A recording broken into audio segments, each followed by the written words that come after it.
The only certain barrier to truth is the belief that you already have it. Voltaire. What if this world and everything we think about reality turned out to be very different to what we believe it to be? It's a question that very much upsets a lot of people. The evidence that I discussed recently of ancient technology, free energy devices, the fact that it seems that free energy was very readily available a couple of centuries ago anyway. I find all of this stuff incredibly interesting and intriguing, looking into the concept of ancient technology and technology that's very different from the technology we use now, such as sound frequency technology. I've seen a lot of reports recently talking about the organs, the old pipe organs, and what these were really used for, whether they were in fact instruments that were used to create sound frequency that we used for healing. And this may sound preposterous to a lot of people, but these pipe organs in these cities and these small towns, it seems like every town has one as well. I've even got reports from little villages in Mexico that don't have very much there. They've got dirt roads and all sorts of stuff, but there'll be a church in the town which has a huge pipe organ. They don't really know where it came from, but it's there. And the question is, what was the real purpose of these instruments? Were they merely for creating music, or was it really a sound healing system that they had? And Royal Raymond Rife was a man who found a way to cure all diseases way back in the 20s or 30s. I think it was in the 1930s or the 1940s they actually had a banquet to celebrate the end of all disease due to the research and techniques that had been uncovered by Royal Raymond Rife, and he was curing incurable diseases, and he did it through sound frequency. He was able to identify viruses, live viruses in the body. He could view them with this microscope that he built. The Rife microscope was an absolutely incredible device which gave him the ability to be able to view viruses in real time. And what he would do, he would put a blood sample under the microscope and he would look at your blood sample and he would subject the sample to a series of light frequencies. Because every light you apply, when you go through frequencies of light and you put them on an object, different frequencies of light will illuminate different aspects of the object. Like if you put frequencies of light on a blood slide, different organisms or viruses or bacteria in the blood will become illuminated under certain lights. And Rife figured out that all you have to do is go through the light frequency until you find the light that illuminates the virus, and then find the corresponding sound frequency, bombard the virus with that sound frequency, and it will shatter like a crystal glass shatters on high C. When an opera singer hits high C, they can shatter a crystal glass. It's the same thing, it's the same principle. All you have to do is find the corresponding sound frequency and you will create a feedback loop which will shatter the virus. And that's what Royal Rife figured out. So when you look at that and you think of these organs and the sound that they produce and the healing that comes from sound, I mean, any people who've gone to sound healings know what I'm talking about, and sound healings may sound incredibly new age and airy-fairy to most people, but they do in fact work. And I find all of this sort of stuff quite intriguing and quite fascinating. And the concept that we had this ancient technology is really not so far-fetched. And when you think about it and you really consider the possibility that this technology has been stolen from us, it really does provide a whole new perspective to look at things from. And you think about these huge pipe organs in these churches, folks. Who built these things? I mean, these things are amazing, the construction of them. Some of them are absolutely huge. Who figured out the frequencies and who got it all that perfect? Who tuned it? And imagine the sound field that it would set up if you went through the entire keyboard and you created that level of sound. I mean, these things are incredibly loud. You could literally cover the entire village in a sound frequency. What if people went to these church buildings and they actually sat in the organ music, and the organ music healed them of all of the bacteria in their body every week when they went to these churches? Perhaps the churches were not places of worship, perhaps they were places of healing. Just a thought. Look at the detail of these organs, look at the detail that went into the construction of them, the meticulous workmanship of them. Look at the detail that went into the construction of a lot of these buildings. Like I said last week, and like I've said quite often recently, a lot of these buildings look more like machines than actual buildings. They look like they're buildings that actually perform a function, which isn't just an aesthetic function of looking good or being a place to pray in. They very much look like they are able to accumulate and harness and use energy in a way that we are unaware of. And when you begin to consider these type of things, even if you don't want to believe them, just considering them, it does open up a whole new train of thought for people.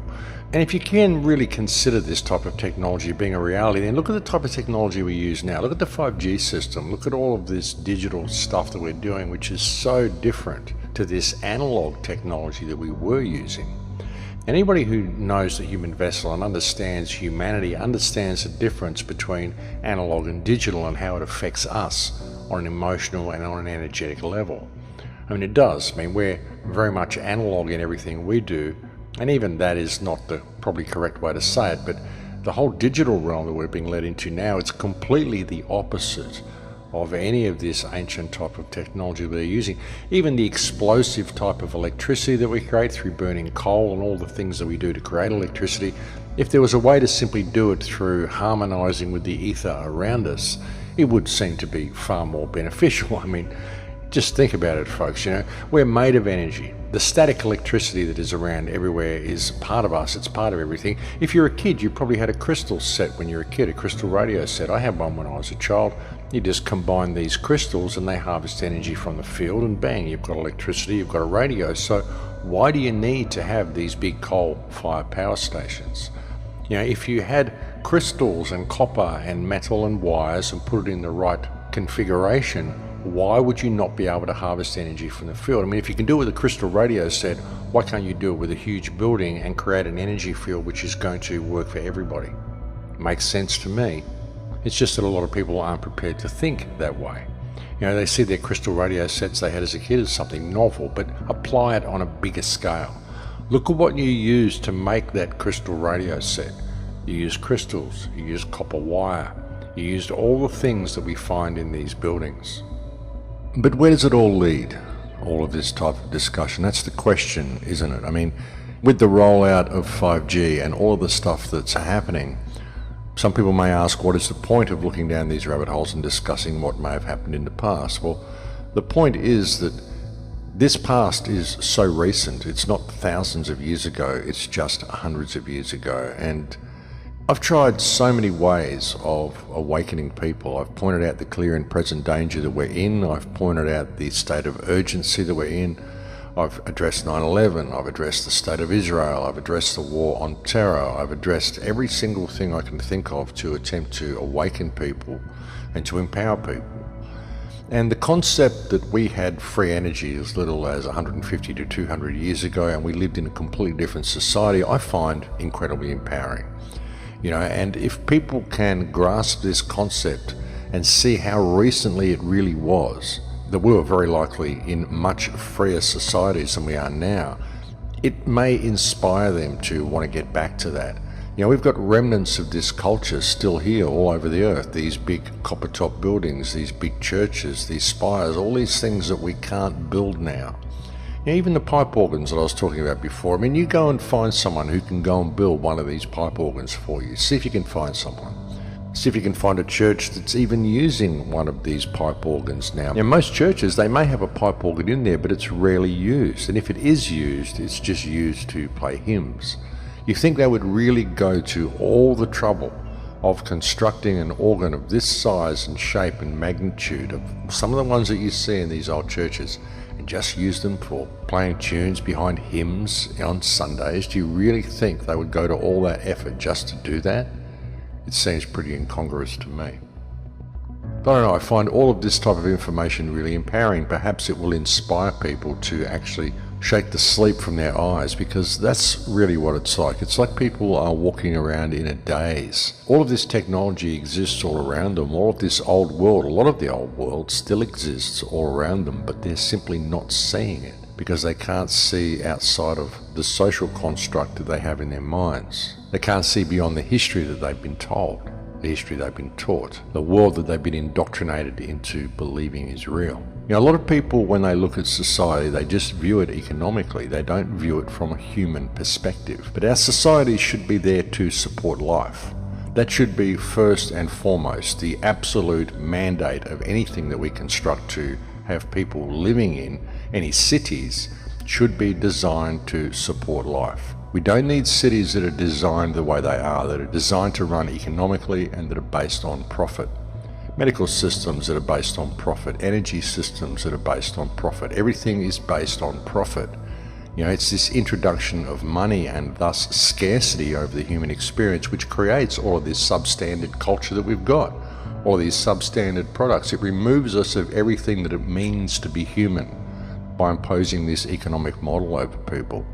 That's what it's been for. That's what it's been designed to do. And that's why we can never escape this system until we put all of that thinking down. If people still think economically, if people still think that this society is normal, that it should function this way, that we need to do the things that we're doing, then there's no hope for us.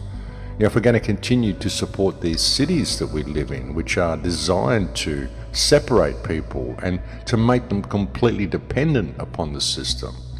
Now, you can't grow your own food, you can't ever survive on your own in a city. It's a jungle, and it's designed to be that way, both physically and mentally. Everything about the cities is jungle mentality. Survival of the fittest, only the things that you need for you to survive are not there. Unless you can exploit someone else and get the paper you need to pay to be alive to go and buy these things from some establishment, there's nothing there in your environment that you can actually use to create a life for yourself. It's all economically based. It's simply not the natural habitat of humans.